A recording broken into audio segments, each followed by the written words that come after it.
मनमाड इंदोर नवीन railway मार्गासाठी सुरू असलेल्या जमीन अधिग्रहणाला मालेगाव तालुक्यातील शेतकऱ्यांनी तीव्र विरोध दर्शवला।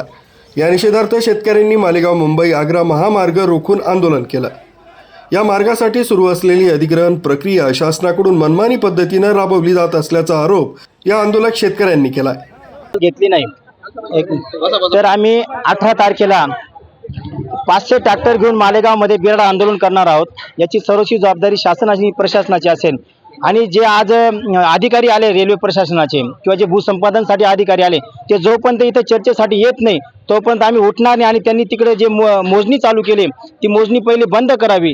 तहसीलदार साहेब असतील, डेप्युटी कलेक्टर असतील, DYSP ॲडिशनल SP साहेब यांनी सुद्धा इथे हजर राहणं गरजेचं होतं, परंतु कुठलाही सक्षम अधिकारी इथे आल्याशिवाय हे आंदोलन मागे घेतलं जाणार नाही। त्याचे जे परिणाम होतील ते आम्ही भोगायला तयार आहोत।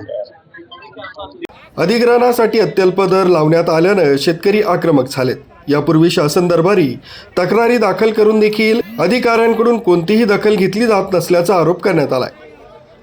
शेतकऱ्यांच्या म्हणण्यानुसार जमिनीचा योग्य मोबदला न देता अधिग्रहण सुरू असल्याने त्यांचं मोठं आर्थिक नुकसान होणार आहे। त्यामुळे शासनाने तातडीने या प्रकरणात हस्तक्षेप करून अधिग्रहण प्रक्रिया थांबवावी, तसंच शेतकऱ्यांच्या मागण्यांचा गांभीर्याने विचार करावा, अशी ठाम मागणी आंदोलक शेतकऱ्यांनी केली आहे।